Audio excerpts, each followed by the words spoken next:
ታላላቅ የአውሮፓ ክለቦችን የተመለከተ ወቅታዊ ጥንቅሮችን ዕለታዊ ቡድን ዜናና የክረምት የዝውውር መስኮት በይፋ መከፈቱን ተከትሎ እየተደረጉ ያሉ ዝውውሮችን የምታደምጡበት የዩቲዩብ ገጻችን የመረጃ ክፍለ ጊዜያችን ላይ ትገኛላችሁ። በርከት ያሉ ስፖርታዊ ጥንቅሮችን በዚህኛውም የስፖርት የመረጃ ክፍለ ጊዜ ለእናንተ ውድ አድማጮቻችን እያጋራናችሁ ቆይታ እናደርጋለን። የተጠናቀቁ በርከት ያሉ ዝውውሮች አሉ። ተጨማሪ መረጃዎችን በዝውውሮቹ ዙሪያ የምናደርሳችሁ ይሆናል። በአውሮፓ ትልቅ ክለቦች የዝውውር መስኮት ላይ ያላቸውን እንቅስቃሴ እናነሳለን። በፕሪሚየር ሊግ ክለቦችም እንደዚሁ ሰፋ ያለ የዝውውር መረጃ ይዘናል። በተለይም በማንቸስተር ዩናይትድ በኩል አሁን ቴሌግራፍ አነጋጋሪ መረጃን ይዞ ወጥቷል። ከማንቸስተር ዩናይትድ አንደኛ የሽያጩ ሂሳብ ይፋ ተደርጓል። በድጋሚ በዓለም ሁለተኛው ውዱ ክለብ መሆኑ ተረጋግጧል። ዳግም ከሼክ ጃሲም ቢን አህመድ አልታኒ ጋር ስሙ መያያዙንም ቴሌግራፍ አስነብቧል። የዩናይትድን ቀውስ እንደ ጥሩ አጋጣሚ ሊጠቀሙበት ይችላሉ እየተባለ ይገኛል። ስለ ብሩኖ ተጨማሪ መረጃ ይዘናል። ዩናይትድን ስለሚለቀው ጋርናቾንም በተመለከተ ተጨማሪ የዝውውር መረጃዎችን ይዘናል። አርሰናል በቀጣይ ክረምት ወሳኝ ተጫዋቾችን ማምጣት የሚያስችል የበጀት አቅም ያለው 200 ሚሊዮን ዩሮ የተጣራ ወጪ ማድረግ ይችላል። ስለሆነም አርሰናል በክረምት የዝውውር መስኮት የነቃ ተሳትፎን ካላደረገ የቡድኑ ባለቤቶች የምርም ቡድኑን እየቀለዱበት እንደሆነ ማሳያ ሊሆን የሚያስችል በጀት በእጃቸው ላይ አለ። ማንን ሊያስፈርሙ ከጫፍ ደረሱም? የአርሰናል ቤት ምን አዲስ ነገር አለ? በዝውውር መስኮቱ ታደምጡታላችሁ። ሉዊስ ኤንሪኬ ለሊቨርፑል መስክረዋል። ቡድናቸው የአውሮፓ ሻምፒዮንስ ሊግ ባለቤት ቢሆንም እንደ ሊቨርፑልስ የፈተነን የለም ብለዋል። አርኔ ስሎት፣ ቨርጅል ቫንዳይክ እንደ ቡድን ሊቨርፑል ቤት ተጨማሪ መረጃዎችን ይዘናል። ቼልሲ በዓለም ክለቦች ዋንጫ የቀድሞ ተጫዋቹን እንደሚፋለም አረጋግጧል። ፈረንጆች ጁን 16 ጀምሮ ፍልሚያውን ያደርጋል ቼልሲ በዓለም ክለቦች ዋንጫ። ከቼልሲ ጋር በተያያዘ ግን በርካታ የቡድን መረጃዎችን ይዘናል። በዓለም ክለቦች ዋንጫ በተመለከተ ቼልሲ ቤት የተወሰኑ ዝውውሮች ይጠበቃሉ፣ እናነሳቸዋለን። የጆሴፍ ፔፕ ጋርዲዮላ ቡድን ማንቸስተር ሲቲ ቤት ተመሳሳይ ሰፋ ያለ የዝውውር መረጃ ለውድ አድማጮቻችን እንደዚሁ እናደርሳለን። በተወዳጁ የእንግሊዝ ፕሪሚየር ሊግ ታላላቅ ክለቦች የሚፈለገው ቪክተር ጊዮኬሬስን በተመለከተ ተጨማሪ መረጃ ወጥቷል። በአውሮፓ ዙሪያ ሻምፒዮኑ ፓሪስ ሰን ዠርሜንን በተመለከተ እጅግ በጣም አሳዛኝ ዜናዎች አሁን ከፈረንሳይ አካባቢ እየተሰሙ ነው። ድሉን እንዳያደበዘዝ በርካቶች ስጋት አላቸው። ናስር አልከላፊን እናነሳለን። ከሀገር ቤትና ከአፍሪካ ግን ዛሬ በጣም ወሳኝ የተባሉ ሁለት መረጃዎችን ለእናንተ ውድ አድማጮቻችንም እንደዚሁም የምናጋራችሁ ይሆናል። ደውል ጊዜው እስከ ፕሮግራማችን ፍጻሜ ከኛ ጋር ቆዩ። ላይክ፣ ሰብስክራይብ እና ሼር ማድረግ እንዳይረሳ ውድ ቤተሰቦቻችን። አጠር ያሉ ስፖርታዊ ጥንቅሮቻችንን ግን ዛሬም ደውል ጊዜው ሀገራዊ ጉዳዮችን በማንሳት እንጀምር። በኢትዮጵያ ፕሪሚየር ሊግ ኢትዮጵያ ቡና 100,000 ብር ቅጣት ተጥሎበታል። ኢትዮጵያ ፕሪሚየር ሊግ 32ኛ ሳምንት መርሃ ግብር ጨዋታ ኢትዮጵያ ቡና ደጋፊዎች በአዳማ ሳይንስና ቴክኖሎጂ ዩኒቨርሲቲ ስቴዲየም ባጠፉት ጥፋት ክለቡ 100,000 ብር ቅጣት ተላልፎበታል። ኢትዮጵያ ቡና ከወልዋሏ ዲግራት ዩኒቨርሲቲ ጋር ያደረገውን የ32ኛ ሳምንት የኢትዮጵያ ፕሪሚየር ሊግ ጨዋታ ያለምንም ግብ ማጠናቀቁ ይታወቃል። ከኢትዮጵያ መድንም ያለው ነጥብ ልዩነት መልሶ እንዲሰፋበት የሆነ ጨዋታ ነበረ። በጨዋታው ወቅት የኢትዮጵያ ቡና ደጋፊዎች የኢትዮጵያ እግር ኳስ ፌዴሬሽን ፕሬዝዳንት፣ የኢትዮጵያ ፕሪሚየር ሊግ አክሲዮን ማህበርና የኢትዮጵያ መድን አሰልጣኝ በስም በመጥራት አጸያፊ ስድብ መሳደባቸው ሪፖርት ቀርቦበታል። በዚህም ደጋፊዎቹ ላጠፉት ጥፋት ክለቡ በኢትዮጵያ እግር ኳስ ፌዴሬሽን ዲሲፕሊን መምሪያ ክፍል 3 ምዕራፍ 3 አንቀጽ 66 በተራ ቁጥር 4 ሀል መሰረትም 100,000 ብር እንዲከፍል የውድድር አመራርና ስነስርዓት ኮሚቴ ወስኗል። ሊጉን ኢትዮጵያ መድን በ63 ነጥቦች ሲመራ ኢትዮጵያ ቡና በ55 ነጥቦች በ8 ነጥቦች ዝቅ ብሎ ሁለተኛ፣ ባህር ዳር ከተማ በ48 ነጥብ ሶስተኛ ደረጃ ላይ እንደዚሁ ተቀምጠዋል። ኢትዮጵያ ቡና ከሰሞኑ የጨዋታ መጨበርበር አለ ይታይልኝ ባለው መሰረት የኢትዮጵያ ፕሪሚየር ሊግ አክሲዮን ማህበር ምርመራም እያደረገለት እንደሆነ ይታወቃል። አፍሪካ ዘንድሮ በአውሮፓ መድረክ በርካታ ከዋክብቶችን አሳይታናለች። ከዚህ ውስጥ ደግሞ በአውሮፓ ሻምፒዮንስ ሊግ፣ በኤሮፕ ሊግ፣ በኮንፈረንስ ሊግም ከፍተኛ ግብ አስቆጣሪ ሆነው ጨረሱ። በጣምራም ይሁን በተናጠል አፍሪካውያን ተጫዋቾች አሉ። ለአብነት ያክል የአውሮፓ ሻምፒዮንስ ሊግ ከፍተኛ ግብ አስቆጣሪ ሴሪዮ ጉራሴ ከብራዚል ራፊኒያ ጋር ተጋርቶታል። ግን ያው ሴሪዮ ጉራሴም ከፍተኛ ግብ አስቆጣሪ ሆኖ የጨረሰ አፍሪካዊ ተጫዋች።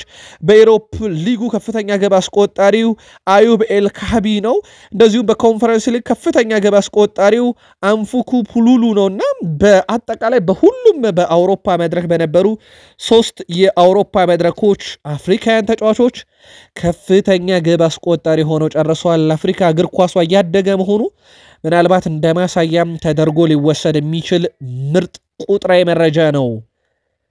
2025 በእግር ኳስ ዓለም ተጠናቆ የሊግ ውድድሮች የምንጠብቃቸው ውድድሮች ተጠናቀው ይልቁንም ፊፋ የመሰረተው አዲሱ የክለቦች ዓለም ዋንጫ ከ2 ሳምንት በኋላ ጅማሮን የሚያደርግ ይሆናል።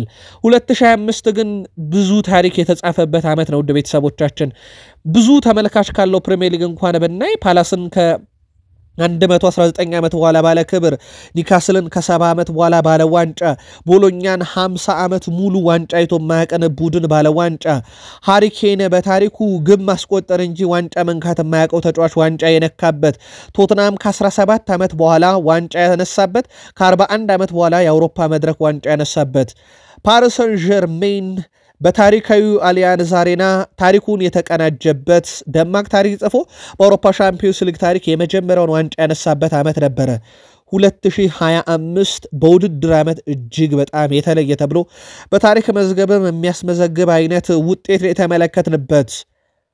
ፓሪስ ሰን ዠርሜን ላይ የተወሰነ ተጨማሪ መረጃ እናደርሳችሁ። በጣም አሳዛኝ ዜናዎች እየተሰሙ ነው። ከፈረንሳይ ፒኤስጂ ሻምፒዮንስ ሊግ ዋንጫ ድል ተከትሎ በፈረንሳይ ፓሪስ ጎዳናዎች በጣም አሳዛኝ ክስተቶች ተፈጥረዋል። በዋንጫ ድሉ አከባበር ወቅት በፓሪስ ጎዳናዎች ላይ የ2 ሰዎች ሕይወት ማለፉ ተረጋግጧል። በሌላ በኩል ከድሉ ጋር በተያዘ ፖሊስ ምርመራ የከፈተባቸው 426 የወንጀል ክሶች ተፈጥረዋል። በተጨማሪም በፓሪስ 692 የእሳት አደጋ ሲከሰት 192 ሰዎች የአካል ጉዳት ተመዝግበዋል። እንዲሁም 559 ሰዎች ከድሉ ጋር ተያይዞ ለእስር ተዳርገዋል። ፒኤስጂ ዋንጫውን ማሸነፉን ካረጋገጠ በኋላ በመላው ፓሪስ 5400 ፖሊሶች ተሰማርተው ይህንን ጉዳይ እንግዲህ ጸጥታ የማስከበር ስራው ሲሰሩ ነበረ። አደጋዎች በስፋት እየተመዘገቡ ነው። ለማንኛውም በፓሪስ ጎዳና ያሉት ሁነቶችን ለማረጋጋት እንግዲህ እስካሁን በተወሰደ እርምጃ የ2 ሰዎች ሕይወት አልፏል። ከዚህ ጋር በተያያዘ ተጨማሪ መረጃዎችን ካገኘን የምናጋራችሁም ይሆናል። የተመዘገበው ውጤት ህልም ይመስላል ብለዋል ናስር አልካላፊ። ምርጥ ሊግ አለንም ብለዋል። የፒኤስጂ ሊቀመንበር ናስር አልካላፊ የምሽቱ የሻምፒዮንስ ሊግ ውጤት ህልም ነው የመሰለኝ ሲሉ የጎሉን ብዛት እንዳልጠበቁትም ገልጸዋል። ውጤቱ ልክ እንደ ህልም ነው ያሉት ፕሬዝዳንቱ ቀድመህ 5-0 እንደምታሸንፍ ብትነግረኝ ሊሆን አይችልም ነው የምልህ ብለዋል። ድሉ ለፓሪስ ብቻ ሳይሆን ለፈረንሳይም ትልቅ ትርጉም ያለው መሆኑን ያነሱት ናስር አልካላፊ ፍራንስ የተሻለ ነገር ይታይባታል፣ እኛ ምርጥ ሊግና ምርጥ ክለቦችም አሉን ብለዋል። አክሎም ቡድኑ የዓለም ምርጥ አሰልጣኝና ምርጥ ተጫዋች እንዳሉትም አሳይቷል ብለዋል። በእርግጥ አሁን ዓለም የሚስማማበት ነገር የፓሪስ ሰን ዠርሜን ስብስብ ፍጹም በጥራት የተሞላ ነው። በቀጣይ የፍራንስ ክለቦች ይህንን ዋንጫ በማሸነፍ የተሻለን እንደምንሆንም እርግጠኛ ነኝ ብለዋል ናስር አልካላፊ የፓሪስ ሰን ዠርሜኑ ባለቤት። ቀጣዩ ዓላማችንም የዓለም ክለቦች ዋንጫን ማሳካት ነው ብለዋል ናስር አልካላፊ። የፒኤስጂው ፕሬዝዳንት ናስር አልካላፊ ክለቡ በቀጣይ ዓለም ክለቦች ዋንጫን ማሸነፍ ያለምንም ጥርጥር ያደርገዋል ብለዋል። አሁን ቅድመ ግምቶች ሁሉ ወደ ፓሪስ ሰን ዠርሜን ዞር ብለዋል። አሁን ሙሉ ዓላማችን የዓለም ክለቦች ዋንጫን ማሸነፍ ነው ሲሉ ፕሬዝዳንቱም ከድሉ በኋላ ተናግረዋል። ከዓለም ክለቦች ዋንጫ በኋላ ሻምፒዮንስ ሊጉን በድጋሚ ማሸነፍ ስለምንፈልግ አሁን አስተሳሰባችንን ይዘን እንቀጥላለን ብለዋል። ኳታራዊ ሊቀመንበር ናስር አልካላፊ የፓሪስ ሰን ዠርሜን ባለቤት የዓለማችን ግዙፉ ጣቢያ ቢን ስፖርት ባለቤት እንደሆኑ ይታወቃል። እናም በፓሪስ ሰን ዠርሜን እግር ኳስ ውስጥ ትልቅ ተጽዕኖ ፈጥረዋል። በነገራችን ላይ ውድ ቤተሰቦቻችን ፓሪስ ሰን ዠርሜንን እሳቸው ሲይዙ ፓሪስ ሰን ዠርሜን ከፍራንስ ሊጋ ላለመውረድ የሚማቀቅ ቡድን ነበር። 2010 ያዙት፣ 2025 የዓለማችንን ግዙፉን ዋንጫ ባለቤት አደረጉት። ዶኖሩማ በሻምፒዮንስ ሊግ ፍጻሜ ላይ ሐሳቡን አጋርቷል። የሻምፒዮንስ ሊግ ፍጻሜ እንኳን አይመስልም ነበር ብሏል። በርግጥ የተቆጠረው የግብ ብዛት የፓሪስ ሰን ዠርሜን ጨዋታውን የተቆጣጠረበት መንገድ እና ኒኮላ ባርኮላ ምናልባትም የግቡን መጠን ከፍ ማድረግ የሚችሉበት ግን በጣም ተዝናንተው ብዙ ኳስ የሳቱበት የምሽት ጨዋታ ነበረ። ዳኖርማ በሻምፒዮንስ ሊግ ፍጻሜ ላይ የሻምፒዮንስ ሊግ ፍጻሜ እንኳን የማይመስል ጨዋታ ብሎታል። ኦስማን ዴምቤሌ ለባላንዶር እጩ ሰው 45 የግብ አስተዋጽኦ አለው በዚህ ውድድር ዓመት። ዴምቤሌ ባለፉት 2 ዓመታት የግብ አስተዋጽኦን ብንደምር ለ45 አይቀርብም። የዘንድሮ በጣም የተለየ ነው። በአጠቃላይ 48 ጨዋታ 33 ጎል 13 አሲስት 69 ደቂቃ ብቻ ይፈጅበታል ግብ ለማስቆጠር ወይ አሲስት ለማድረግ። አንድ የፍራንስ ሊጋ የወርቅ ጫማን አሸንፏል ዘንድሮ። የፍራንስ ሊጋ የሲዝኑ ምርጥ ተጫዋች ነው። ትሮፊ ዲ ሻምፒዮን፣ የፍራንስ ሊጋ ኮፕ ደ ፍራንስ ሻምፒዮንስ ሊግ ያሳካ ተጫዋች ነው ዘንድሮ። በግል ክብርም ደረጃ በዋንጫም ደረጃ ሁሉንም አሳክቷል። ቀጣይ ባሎንዶር ይጠበቃል። ማርኪኒዮስ የቡድኑ አምበል የፓሪስ ሰን ዠርሜን ታሪካዊ ተጫዋች፣ በፓሪስ ሰን ዠርሜን እግር ኳስ ታሪክ ውስጥ በርካታ ዋንጫ ያለው ተጫዋች ነው። ይህ ዋንጫ ለእኛ ብቻ ሳይሆን በፓሪስ ሰን ዠርሜን ተጫውቶ ላለፉት ሁሉ ሲል ተደምጧል። ምናልባት በጣም የሚቆጨው ኬሊያን መባፔ ሊሆን ይችላል። በእርግጥ ዋንጫውን ከሪያል ማድሪድ ጋር ሊያነሳባቸው የሚችል ብዙ አጋጣሚዎች ከፊቱ ቢኖሩም ነገር ግን ከሪያል ማድሪድ ጋር የሻምፒዮንስ ሊግ ዋንጫን ማንሳት ከፓሪስ ሰን ዠርሜን ጋር እንደ ማንሳት ያክል አይደለም። ሪያል ማድሪድ ከማንም ጋር ይህን ዋንጫ አሳክቶታል። ባለ ክብርም ነው። 15 ጊዜ አንስቶታል። ሪያል ማድሪድ እና ሻምፒዮንስ ሊግ ያላቸው ትስስር በተጫዋች ጥገኝነት ላይ የተመሰረተ ስላልሆነ ሪያል ማድሪድ ሲባል የአውሮፓ ሻምፒዮንስ ሊግ ክብሩ ቀድሞ ይመጣል። ምናልባት ከፓሪስ ሰን ዠርሜን ጋር ዋንጫ ማንሳት ግን በግል ተጫዋቾችን ነጥለን እንድንመለከት ያደርጋል። ኬሊያን መባፔ ትልቅ እድል ያመለጠው ይመስላል። ማርኪኒዮስ ግን ለእኛ ብቻ ሳይሆን ተጫውተው ላለፉትም ብሎታል። ሉዊስ ኤንሪኬ የአሰልጣኝነት ማህደራቸውን ገልጠን ብንመለከት 3 የኮፓ ዴላሬ፣ 2 ሻምፒዮንስ ሊግ፣ 2 የስፔን ላሊጋ፣ 2 የፍራንስ ሊጋ፣ 2 ኩፕ ደ ፍራንስ፣ 2 ትሮፊ ዲ ሻምፒዮን፣ 1 የስፓኒሽ ሱፐር ካፕ፣ 1 የዓለም ክለቦች ዋንጫ፣ 1 የኢሮፒያን ሱፐር ካፕን ያሳኩ ምርጥ አሰልጣኝ ናቸው። ሉዊስ ኤንሪኬ ፓሪስ ሰን ዠርሜን ቤት 111ኛ ጨዋታቸው ነው የትላንትን ነው። 77ቱን አሸንፈው 14 ሽንፈት ብቻ ነው። 276 ግብ አስቆጥሮ ቡድናቸው 107 ግብ ተቆጥሮበታል። የዘንድሮ የሁሉም ዋንጫ አሸናፊ ነው ቡድናቸው። እጅግ በጣም የተለየ አስደናቂ ዓመት አሳልፈዋል። ያለምንም ጥርጥር እሳቸውም የ2024-25 የውድድር ዓመት የአውሮፓ ምርጡ አሰልጣኝ ተብለው ስለመመረጣቸው ጥያቄ የሚነሳባቸውም አይመስልም። ባሎንዶርን እናንሳ። ቅድመ ግምት ሁሉ ለአንድ ሰው እየሄደ ነው። ምናልባት በቁጥር ደረጃ በተወሰነ መንገድ ለመመልከት ኦስማን ዴምቤሌ በ2024-25 የውድድር ዓመት በአጠቃላይ ያለውን ስታትስ ካየን በ64 ጨዋታ 37 ግብ 14 አሲስት በአጠቃላይ 51 የግብ አስተዋጽኦ አለው በሁሉም ባደረጋቸው ጨዋታዎች ላይ። በዋንጫ ደረጃ ጠቀስንላችሁ።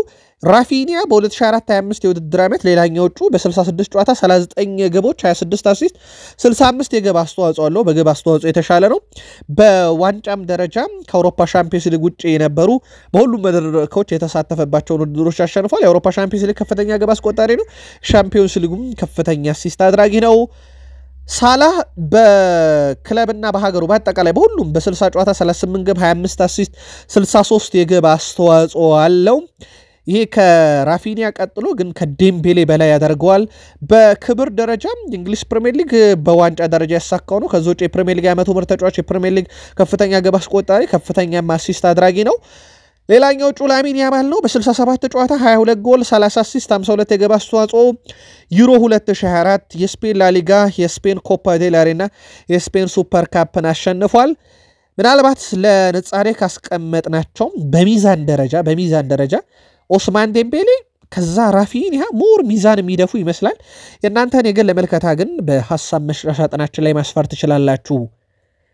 ሊዮኔል አንድሬስ ሜሲ እና ኢንተር ሚያሚ ድል እንዳደረጉም በቀደም ባለው መረጃችን ነግረናቸዋል። 5-1 በሆነ ውጤት አሸንፈዋል። ግን ለየት የሚያደርገው ነገር ሜሲ በ90 ደቂቃ 10 ነው ሬቲንግ የተሰጠው። ውድ ቤተሰቦቻችን 90 ደቂቃ ሙሉ ተጫውቷል። 88% ኳስ የማቀበል ስኬት ነበረው። እኔ በግሌ ግን ያስቆጠራቸው ግቦችና አንድ ኳስ ደግሞ ከመሃል ሜዳ አሲስት ያደረገበት መንገድ እንዴት ጥራት ያለው ተጫዋች እንደሆነ አሁንም ድረስ ያየንበት ነበረ። በጨዋታው ላይ 2 ጎል አስቆጥሮ 2 አሲስት አድርጎ 10/10 ሬቲንግም ተሰጥቶታል።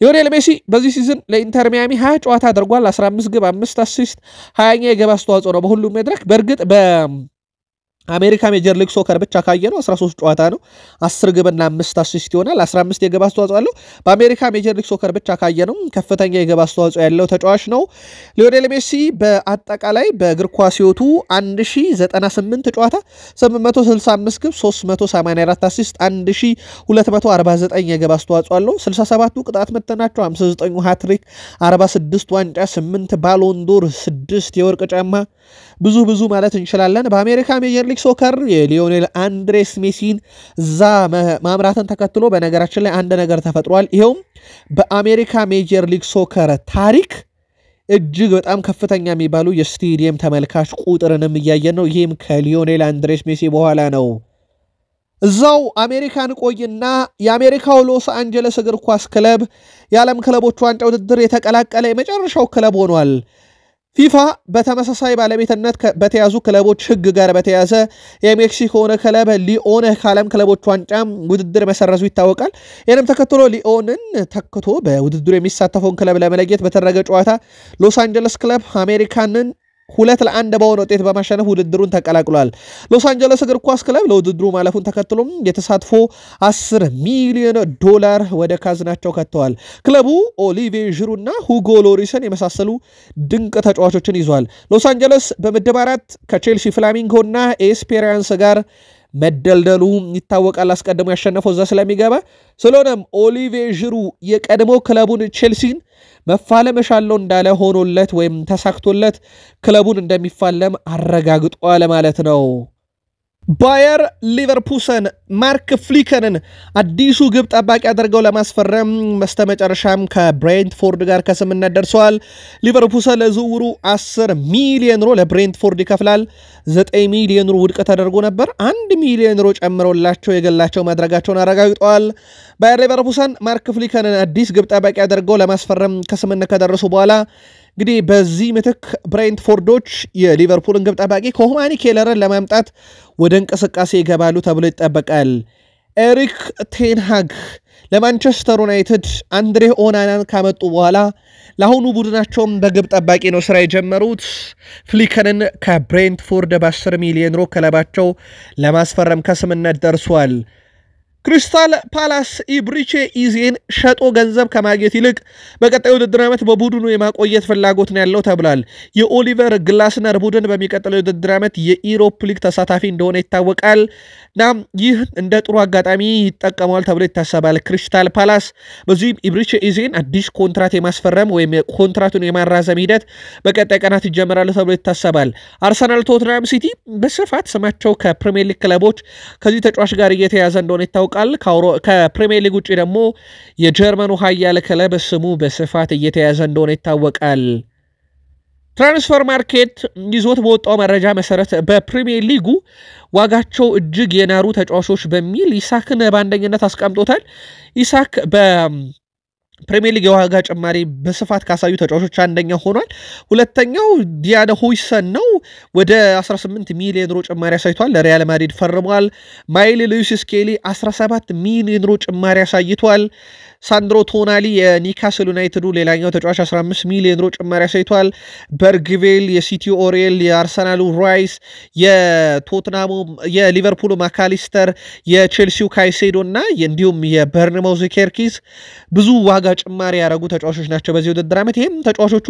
ምን ያህል አስደናቂ ፐርፎርማንስ በአመቱ እንደነበራቸው ማሳያ ነው ኢሳክ የማይቀመስ ተጫዋች እንዲሆንም ካደረገው ነገር አንደኛው በዚህ ውድድር ዓመት የዋጋው ጭማሪ እንደሆነ ይታወቃል በበርካታ የፕሪሚየር ሊግ ክለቦች ከሚፈለጉ ተጫዋቾች አንደኛው ቪክተር ጊዮኬሬስ እንደሆነ ይታወቃል በተለይም በፕሪሚየር ሊግ ክለቦች ፈላጊዎቹ በርከት ያሉ ናቸው ኒካስል ዩናይትድ ማንቸስተር ዩናይትድ አርሰናል ቼልሲ እያልን በርካቶችን ልንጠራ እንችላለን ቢያንስ ተጫዋቹ አሁንም ከአውሮፓ ክለቦች በተሻለ ወደ ፕሪሚየር ሊግ የመምጣት እድል እንዳለው ሌላ ማረጋገጫ ተገኝቷል የባርሴሎና ዳይሬክተር ዴኮ ከጋዜጠኞች ጥያቄ ቀርቦላቸው ነበር ቪክተር ጊዮኬሬስን ታስፈርማላችሁ ተብሎ ቪክተር ጊዮኬሬስ በስፖርቲንግ ሊዝበን ጥሩ ነገር እያደረገ ያለ ድንቅ አጥቂ ነው ነገር ግን እኛ በዛ ስፍራ ተጫዋች እያፈላለግን አይደለም በቦታው ላይ ሮበርት ሌዋንዶስኪ ያለን ማለታቸውን ተከትሎ የዚህ ተጫዋች መዳረሻ የፕሪሚየር ሊግ ክለቦች ይሆናል አሁንም ተብሎ ይጠበቃል ነገር ግን ፕሪሚየር ሊግ ክለቦች እስካሁኑ ሰዓት ድረስ አንድም ይፋ እንቅስቃሴ ያደረገ ክለብ የለም። ምናልባት በቀጣይ ዩናይትድ፣ አርሰናል፣ ቼልሲ በትልቁ የሚጠበቁ ክለቦች ናቸው።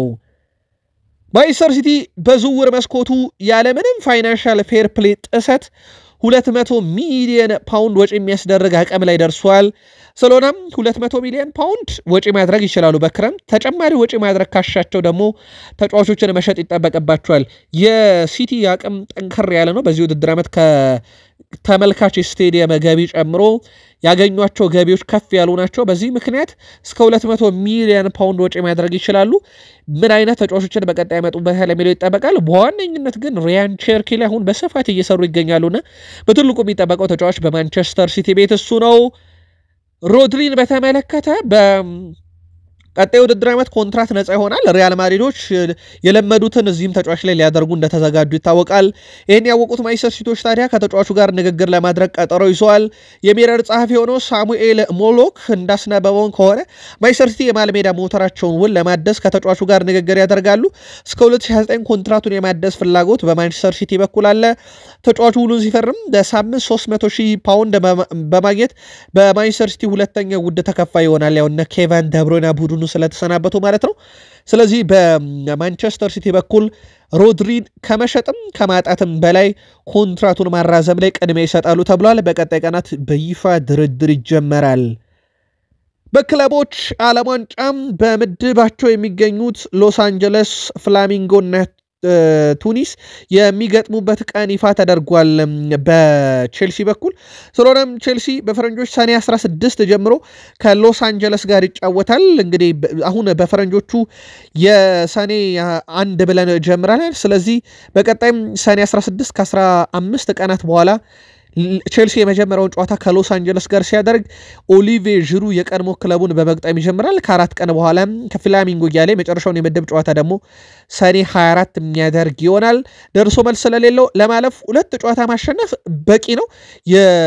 ልክ እንደ ሀገራት ጨዋታ ነው ውድ ቤተሰቦቻችን። በነገራችን ፎርማቱ ልክ እንደ አውሮፓ ዋንጫ፣ እንደ ዓለም ዋንጫ፣ እንደ አፍሪካ ዋንጫ የምድብ ጨዋታ ነውና ወይም ደግሞ በአውሮፓ ሻምፒዮንስ ሊግ አሁን እንደተጀመረው ከሜዳ ውጪ ደርሶ መልስ የሌለው ግን አንድ ክለብ በሜዳው የተወሰኑትን ገጥሞ ከሜዳ ውጪ የተወሰኑትን ይገጥማል። ሞር ግን ተቀራራቢ ሆነው በዓለም ዋንጫ፣ በአውሮፓ ዋንጫ፣ በአፍሪካ ዋንጫ አይነት ፎርማቶች ስለሆነ 2 ጨዋታ ማሸነፍ ከምድብ አላፊ ያደርጋል። ሞይሰስ ካይሴዶ በቼልሲ ታሪክ ምርጡ ተጫዋቻችን ሪስ ጄምስ ነው ብሏል። ለሪስ ጄምስ ነው እድሉን አድናቆቴን የምገልጸው። ከሱ ጋር መሰልጠን በራሱ እጅግ በጣም የተለየ ነው ብሏል። ቼልሲን ከመቀላቀል በፊት እንደዚህ አይነት ተጫዋቾች በቡድን ውስጥ መኖራቸውን ተመልክቻለሁኝ። በተለይም ለወጣት ተጫዋቾች አርአያ መሆን የሚችሉ ሌሎች ወጣት ተጫዋቾች በቡድን ውስጥ መኖራቸው አስገርሞኛል። የቡድኑ ምርጥ መሪ ነው ብሏል። በዓለም ክለቦች ዋንጫውን ከፍ እናደርጋለን፣ ሪስ ጄምስን በድጋሜ ዋንጫ ያነሳል ብሏል። ከኮንፈረንስ ሊግ ዋንጫ በኋላ ማለት ነው። ማርክ ኩኮሬላ በበኩሉም መጀመሪያ ቼልሲን የተቀላቀልኩ ጊዜ በልምምር ላይ ሳየው እስከዛሬ በልምምር ላይ ካየኋቸው ምርጥ ተጫዋች አንዱ እንደሆነ ተረድቻለሁ ብሏል። ሪስ ጄምስን በቼልሲ ቤት የሪስ ጄምስ ሚናና የቡድን መሪነት በበርካቶች ዘንድ እየተወደሰ ነው። አሰልጣኝ ማሬስካም በተጫዋቹ ላይ ያላቸው እምነት እጅግ በጣም ከፍ ያለ እንደሆነ ይታወቃል። በቀጣይ ውድድር ዓመትም የቡድናችን አምበል ሆኖ ይቀጥላል ብለዋል። ከቼልሲ ዝውውር ጋር በተያያዘ ቼልሲዎች በዓለም ክለቦች ዋንጫ ስብስባቸውን እንዲቀላቀል የሚፈልጉት ተጫዋች አንደኛው የቀድሞ የአካዳሚ ንብረታቸው የአሁኑ የፓላሱ ተከላካይ ማርክ ጊያን ነው።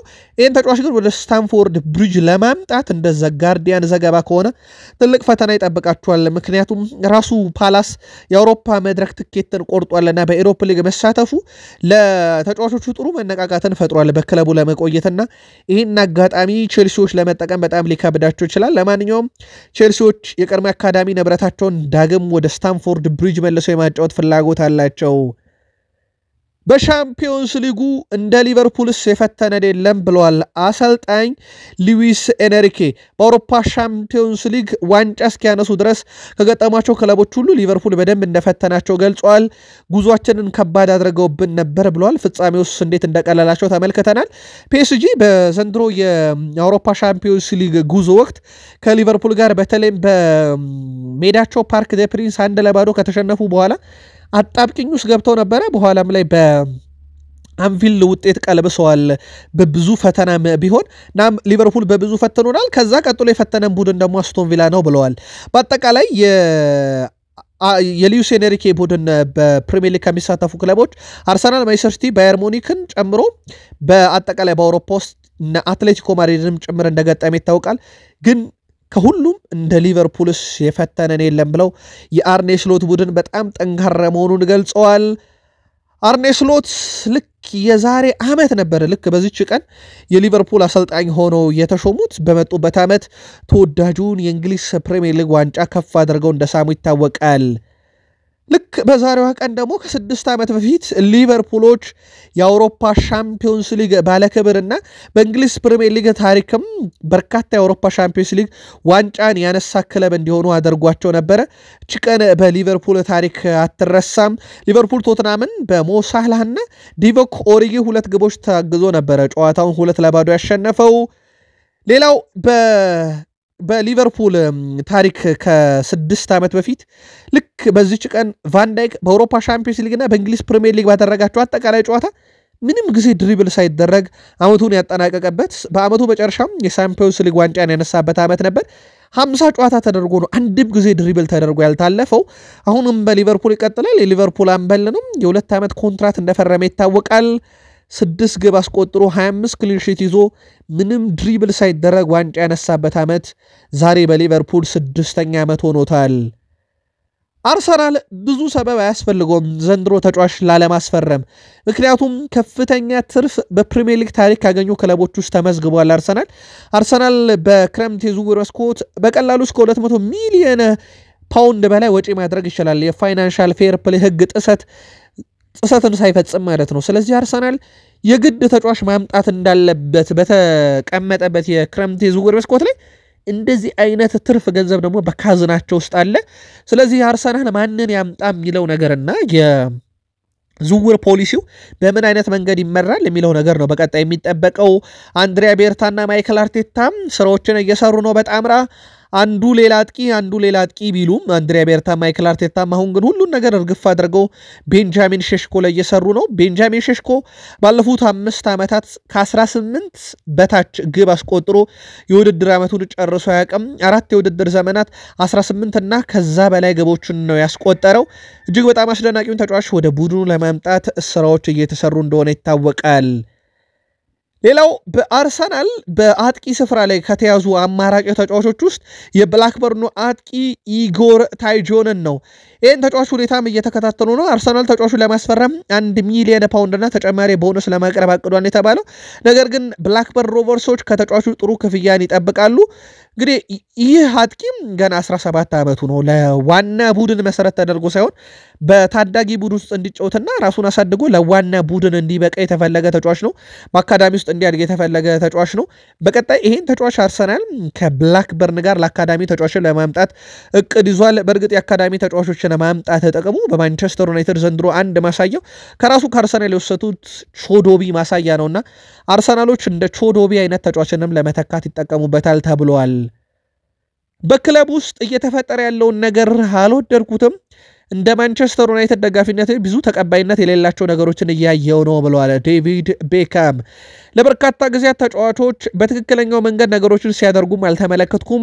ለማንቸስተር ዩናይትድ መጫወት ማለት ምን ማለት እንደሆነ ጠንቅቀን እናውቅ ነበር ባጁ ምን ማለት እንደሆነ በእኛ ዘመን ይታወቅ ነበር እኛ በተጓዝንበት ሁሉ ኤዥያም ሆነ አውሮፓ የትም ለደጋፊዎቻችን ትልቅ ክብር ነበረን እነርሱ ገንዘብ ከፍለው እንደሚመለከቱ እናውቅ ነበር በዚህም ለነርሱ የተሻለ ለማድረግ ሜዳ እንገባ ነበር በወቅቱ ብለዋል ዴቪድ ቤካም ስለዚህም ተጫዋቾች ደጋፊዎቹ እነርሱን ለመመልከት የሚያደርጓቸው ነገሮች ማሰብና ለዚህም ሲሉ ያላቸውን ሁሉ መስጠት አለባቸው ብለዋል በማንቸስተር ዩናይትድ ግን አሁን ያለውት ነገር ተጫዋቾች በትክክለኛው መንገድ ነገሮችን እያደረጉ አይደለም በሚል ተጫዋቾቹ ላይ ጣት ቀስሯል የቀድሞ ተጫዋች ዴቪድ ቤካም ለዩናይትድ መጫወት የማይመጥኑ በርካታ ተጫዋቾች አሉና ከክለቡ ይሰናበቱ የሚሉ ድምጾች ቆየት ያሉ ናቸው በርግጥ ዴቪድ ቤካምም ይሄን የሚያጠናክር ሐሳብን ያጋራው ቴሌግራፍ ከአረቡ ዓለም የሚወጡ የመረጃ ምንጮችን ዋቢ አድርጎ ራክሊፍ ዳግም በማንቸስተር ዩናይትድ እንግዲህ ሰፊውን ድርሻ ከግሌዘር ቤተሰቦች ከመግዛት በዘለለ ክለቡንም ጠቅልለው ሊሸጡ የሚችሉበት ጫና ውስጥ ሊገቡ ይችላሉ የሚሉ መረጃዎች በስፋት ከወጡ በኋላ ሼክ ጃሲም ቢን አህመድ አልታኒ ዳግም ስማቸው አሁንም እየተያዘ ነው። የደጋፊው ተቃውሞ አሁን በማንቸስተር ዩናይትድ እየጋለ ነው። በማሌዥያ ቆይታቸውም ተቃውሞ ቀጥሎ ተመልክተናልና ዩናይትድ ቤት ያሉ ተቃውሞዎች ራክሊፍን ክለቡን ከመጠቅለል ይልቅ ክለቡንም ሊያሸጣቸው ይችላል እየተባለ ነው።